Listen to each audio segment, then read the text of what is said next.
Courses et régates. Courses et régates, une émission de Nicolas Venance pour Actunautique.com. Courses et régates est parrainé par MG Digital Technologies, leader mondial des solutions d'impression et d'ennoblissement numérique.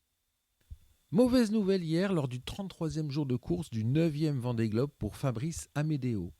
Privé de ses ordinateurs de bord, le skipper de Newrest Arts et Fenêtres a annoncé son abandon, ne pouvant plus continuer en toute sécurité son périple autour du monde.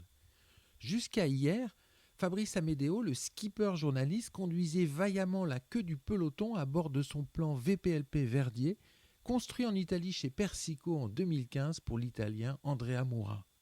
Cet IMOCA à foil de la génération 2015 est un sister ship du Banque Populaire d'Armel Lecléac, le vainqueur du dernier Vendée Globe. Racheté par Fabrice Amedeo à l'été 2017, le foiler a pris la 12e place sur la route du Rhum destination Guadeloupe. Abandonner un Vendée Globe sur panne informatique pourrait faire sourire, mais la situation de Fabrice est simple.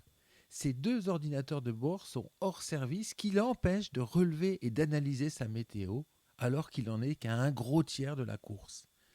Fabrice est le 6e skipper de ce 9e Vendée Globe à jeter l'éponge.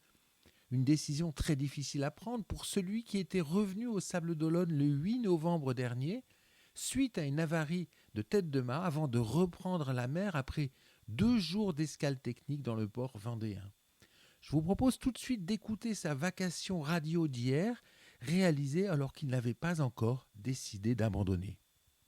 Ouais, c'est ça, j'ai passé le premier ordinateur dans le fond après Cap Finistère, juste après le départ, et là j'ai le deuxième qui est HS.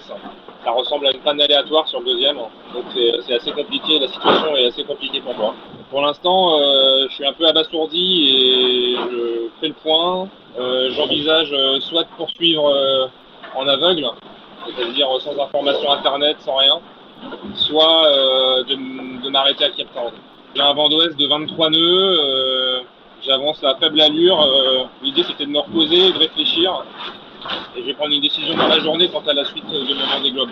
Bah, c'est une décision dure, ouais, écoute, voilà, je fais face à ce problème, il faut que je me positionne par rapport à ce problème et par rapport à ma sécurité, par rapport à la suite ou pas de ce Vendée Globe. Bah écoute, le premier ordinateur, j'ai passé des heures et des heures à essayer de le réparer et le constat au final c'était qu'il était mort. Et là, le deuxième, ça ressemble à une panne aléatoire, donc a priori, ça semble compliqué aussi. Bah en fait, après j'ai Navionics qui me permet, donc c'est une application qui me permet d'avoir la position du bateau, hein, c'est un GPS en fait. Mais pour tout ce qui est prise d'informations météo, ça passe par l'ordinateur en effet. Ouais. J'ai pas assez de puissance avec mon Wi-Fi pour pouvoir prendre de la météo avec un téléphone dans le bateau. En fait, j'ai un bateau qui est en état de marche mais qui est aveugle.